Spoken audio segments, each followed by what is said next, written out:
আমার মনে হয় আজকে 1 মাস পূর্ণ হলো ওই নারকীয় ঘটনার, এবং কোনো পক্ষই কোনোভাবেই কোনো দিক থেকেই এখনো আমরা কোনো সুবিচার পাইনি গোটা জিনিসটা। এবং এটাও মাথায় রাখতে হবে যে বিচার মানে কিন্তু এই মুহূর্তে শুধু আর অপরাধীর শাস্তি বা ফাঁসি নয়। বিচার মানে প্রশাসনের তরফের যে গাফিলতি তার জবাবদিহিও বটে।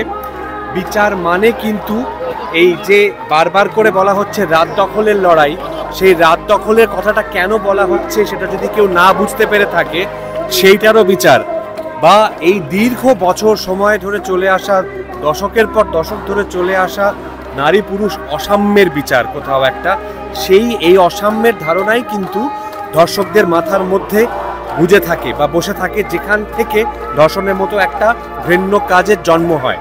তো এই বিচার মানে আছে কিন্তু শুধু এই একটি একজনের বা কয়েকজনের ফাঁসি বা শাস্তি নয়। এখানে পুরো জিনিসটার যেখানে যেখানে গোটা সিস্টেমটার মধ্যে যেখানে যেখানে গাফিলতি আছে, যেখানে যেখানে গুণ ধরেছে, সেই গুণগুলো খুঁজে বার করে পরিষ্কার করার প্রতিশ্রুতির বিচার চাই, সেগুলোর জবাবদিহি চাই। সবটা মিলিয়ে বিচার শব্দটার অর্থ আজকে অনেক বৃহৎ। তো সেই জন্য আরও যত দিন যাচ্ছে আমার মনে হয় যত আমরা ডিলেড হচ্ছে যত বিচার, তত বিচার শব্দটা আরও বৃহৎ অর্থ পাচ্ছে।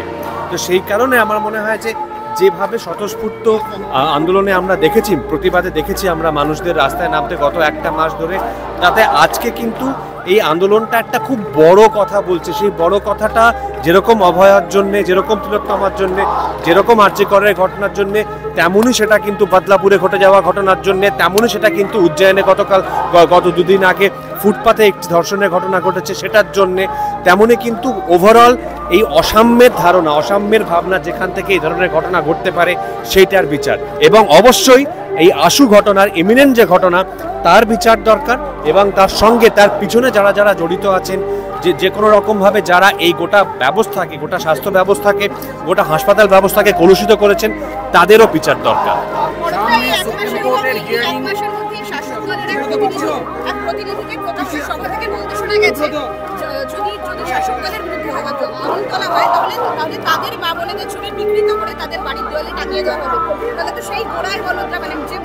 না, এটাকে বলে বুদ্ধিনাশ, এটাকে বলে বুদ্ধিনাশ।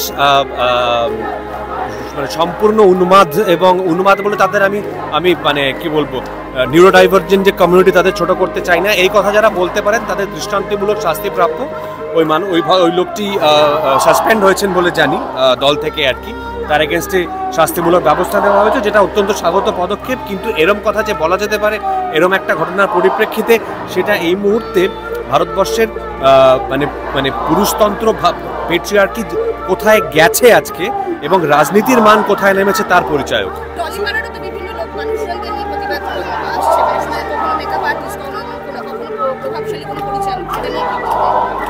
স্যার একবার হ্যাঁ, সেটা অত্যন্ত ভালো খবর যে অনেকে সরব হচ্ছেন।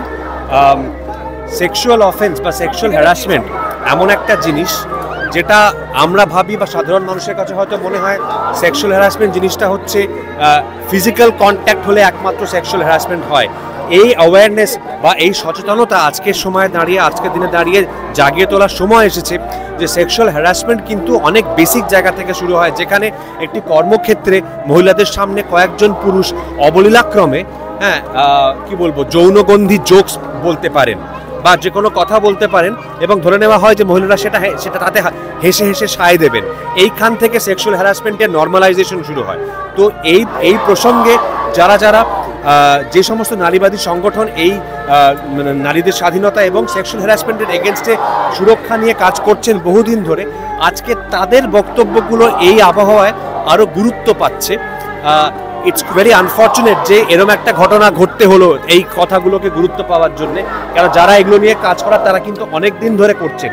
এবং আমি তাদের খুব ঘনিষ্ঠভাবে চিনি বলে বলছি, তারা অনেক দিন ধরে কথাগুলো বলার চেষ্টা করছেন এবং এই ধরনের জিনিস, এই ধরনের ধরে নেওয়া যে হ্যাঁ এগুলো তো হয়েই থাকে, এগুলো তো করেই থাকে, এগুলো তো বলেই থাকে, হ্যাঁ আমরা তো আর কারো গায়ে হাত দিচ্ছি না। হ্যাঁ এইখান থেকেই কিন্তু জিনিসটা শুরু হয়, যেটা গায়ে হাত দেওয়ায় গিয়ে শেষ হয়, এই আস্তে আস্তে নর্মালাইজ করতে করতে করতে গিয়ে সেক্সুয়াল এক্সপ্লয়টেশনে গিয়ে দাঁড়ায়। সেইটা নিয়ে যে আজকে আলোচনাটা শুরু হচ্ছে, এটা অত্যন্ত ওয়েলকাম একটা জিনিস। যদিও আবারও বলছি এটা অত্যন্ত দুর্ভাগ্যজনক যে এরম একটা আবহাওয়ায় সেটা শুরু হতে হলো, এটা আসলে অনেকদিন আগেই শুরু হওয়া উচিত ছিল।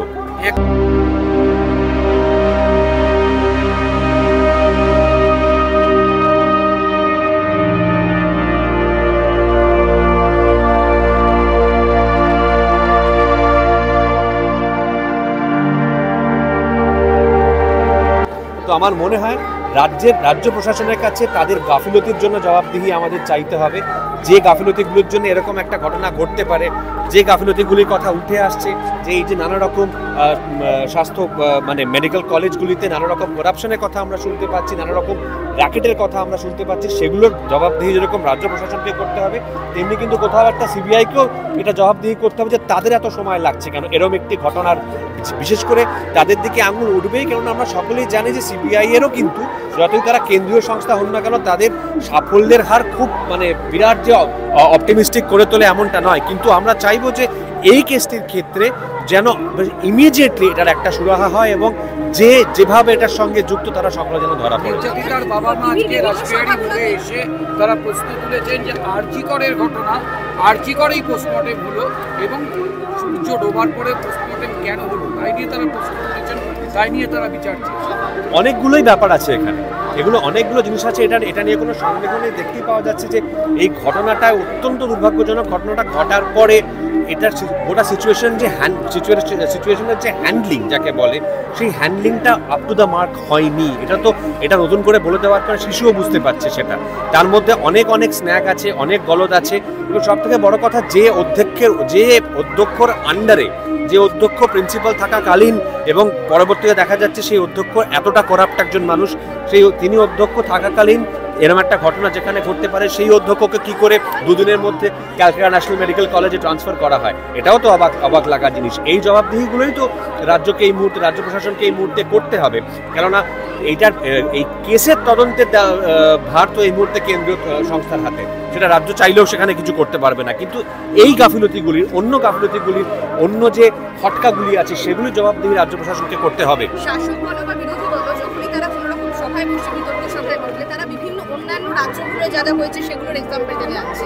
এটা কি আদৌ দরকার নাকি কি বলবো? দেখো, দরকার এই কারণে বলছি, তার কারণটা হচ্ছে যে ভারতবর্ষে ধর্ষণের একটা ইতিহাস, একটা ক্রমাগত ইতিহাস চলে আসছে।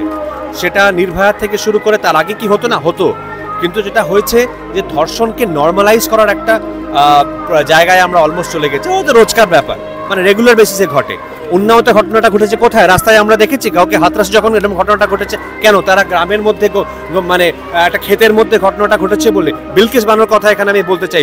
বিলকিস বানোর যে 12 জন যাদেরকে সুপ্রিম কোর্ট দোষী ঠাউরেছিলেন, যারা জেলে ছিলেন, তাদেরকে 2022-এ ছেড়ে দেওয়া হয় এবং তাদের গলা পরিয়ে গলায় মালা পরিয়ে তার সাদরে অভ্যর্থনা করা হয়। এখন সুপ্রিম কোর্ট তাদের ভর্ৎসনা করে তাদের আবার ফেরত করে ওই রায়টাকে উল্টে দেন আর কি, আর একবার রেমিশনের রায়টাকে। তো আস্তে আস্তে আমরা দেখতে পাচ্ছি যে রেপ এবং সেক্সুয়াল অফেন্সের ধারাটা নর্মালাইজ হচ্ছে। হ্যাঁ, এই মুহূর্তে দাঁড়িয়ে সবসময়তে বলবো যে এই মুহূর্তে কলকাতা শহরের মতো একটা শহরের বুকে, একটি সরকারি হাসপাতালের বুকে যে ঘটনাটা ঘটেছে তার আশু বিচার চাই।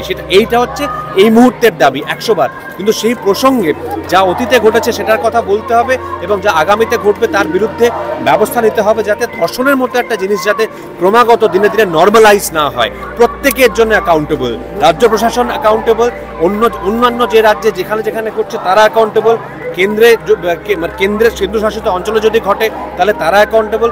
প্রত্যেক জায়গার প্রত্যেক প্রশাসনকে এর জন্য অ্যাকাউন্টেবল হতে হবে।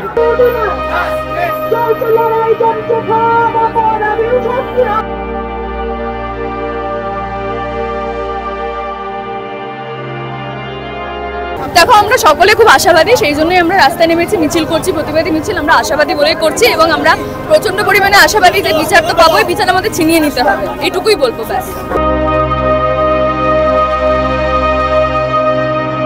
আসলে এটা খুব ভালো কথা বলে যে সবাই বুঝতে পারছে তা সত্ত্বেও সরকারের লজ্জা নেই। এত দোকান কাটা রাজ্যে বাস করি আমরা, এটা ভেবেই লজ্জা লাগছে। এক্স্যাক্টলি, এটা ভেবেই লজ্জা লাগছে। কিন্তু কি করব, ভোট দিয়েছি এখানে, আমাদের ট্যাক্সের টাকায় রাজ্যের অনেক কিছু চলে, ফলে ভোট যখন দিয়েছি তখন জবাব তো তাদের কাছেই চাইবো, জবাব তাদেরকেই দিতে হবে। জবাব না দেওয়া অবধি আমাদের এই পথেই আমরা থাকবো। কিন্তু এরই মধ্যে দেখা গেছে শাসক দলেরই একজন নেতা তার প্রকাশ্যে বলেছে মানে মমতা বন্দ্যোপাধ্যায়কে এমন বলা হয় তাহলে তাদের মা বোনেদের ছবি বিক্রি করে দেওয়ালে দেওয়া হবে। ওরা ফোরে নেতা অনেক গজা, ওতে কিছু যায় আসে না। ওই একটা ফোরে নেতা আমাদের এত মানুষকে ওরা আটকাতে পারবে? ওরা হচ্ছে ফোরে, ওদের কথা তো উত্তর দিতে নেই, তো ইম্পর্টেন্ট মানুষই না।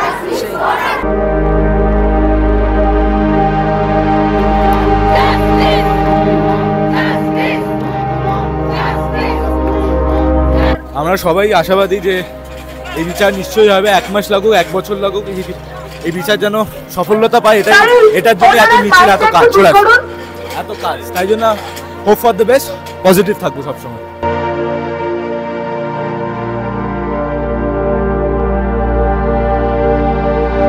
এর মধ্যে কিছু বলার নেই, কারণ এর মধ্যে কোনো রাজনীতি নেই, কিচ্ছু নেই। একদমই মানুষ স্বতঃস্ফূর্তভাবে রাস্তায় নামছে এবং রাস্তায় নামাটা অত্যন্ত স্বাভাবিক, কারণ একটা মানুষ সেখানে কেটে যেতে চলেছে একটা বিচার পাওয়ার জন্য। সেখানে অবভিয়াসলি মানে শুধু তিলোত্তমা নয়, জনগণও অত্যন্ত ভীত যে তাদের সঙ্গে ভবিষ্যতে কি হতে পারে অথবা না পারে, এবং সেখানে দাঁড়িয়ে জবাব চাওয়া, সে সরকারের ক্ষেত্রেই হোক অথবা বিচার ব্যবস্থার ক্ষেত্রেই হোক, সেটা অত্যন্ত স্বাভাবিক। এই জন্য যতদিন না বিচার হবে, যতদিন না সঠিক বিচার পাওয়া যাবে, ততদিন অবধি আন্দোলন রাস্তায় থাকবে আর স্বতঃস্ফূর্তভাবে মানুষ রাস্তায় হাঁটবে।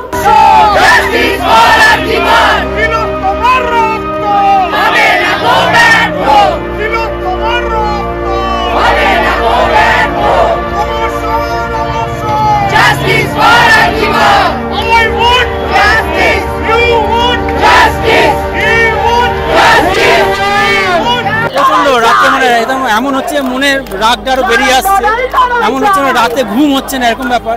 কি হচ্ছে কিছু বোঝা যাচ্ছে না। এবার কালকের ওপর সবকিছু ডিমান্ড করছে, কালকের ওপর সবাই বসে আছি দেখে।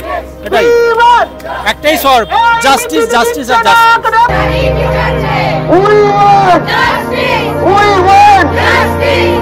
সেটা তো মনে হলো আমার একটা আইওয়াশ, যাই না আমি আমার ক্ষুদ্র বুদ্ধিতে মনে হলো এই 2021-এর দুর্নীতির জন্য এখন উনি অ্যারেস্টেড হলেন, এটা একটা পুরোপুরি এটা আইওয়াশ। আসল যারা যে মার্ডার করলো, যারা রেপ করলো, এই নৃশংস কাজটা করলো, তারা এখনো বাড়িতে বসে মনে হয় এসির তলায় বসে মজা দেখছে যে প্রত্যেকটা মানুষ এভাবে প্রতিবাদে নেমেছে। এটা সিস্টেমের লজ্জা যে এখনো আমরা সুবিচার পাইনি।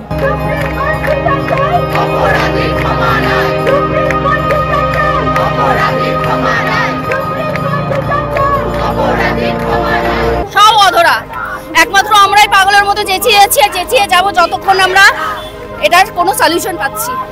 কিছু করার নেই, কারণ যেভাবে চলছে, কত বছর আগেকার কেস, কোন কি কেস আমরা কিছুই জানি না।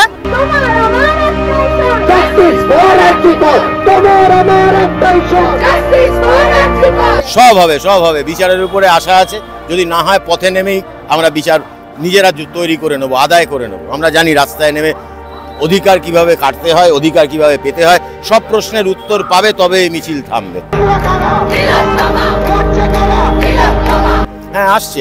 এটা কি হয়েছে, বহু মানুষ হয়তো এতদিন চেপেছিলেন, বলতে পারেননি। আজকে যখন দেখছে যে মেরুদণ্ডগুলো একটু একটু করে সোজা হচ্ছে, তখন তাদের মনে হয়েছে যে এটা বোধহয় উপযুক্ত সময় বলার। তবে হ্যাঁ, নিশ্চয়ই এটা আমাদের পরিবারের মতন। তবে এখন একটা বৃহত্তর আন্দোলন। আমার মনে হয় যে পরিবার নিজের থেকে ঠিক করে নিক কাকে রাখবে, কাকে। একটা বড় ছাঁকনির প্রয়োজন, সেটা ফ্যামিলিতে যেরকম দরকার হয় সেটা এখানেও দরকার, সর্বত্রই দরকার।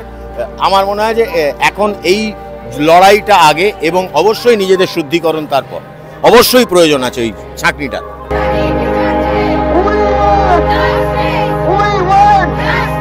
কষ্ট হচ্ছে বলেই তো বেরাচ্ছি গো, এই কষ্টকে ধরে রাখা যায় না। যার জন্য রাস্তার প্রতিবাদ করছি, প্রত্যেকটা মানুষ প্রতিবাদ করছে, এবং যতদিন পর্যন্ত না পাবে বিচার, এটা প্রতিবাদ চলবে।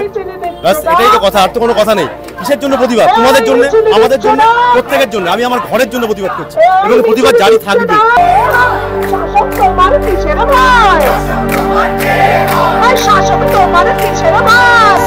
Justice for Antifa!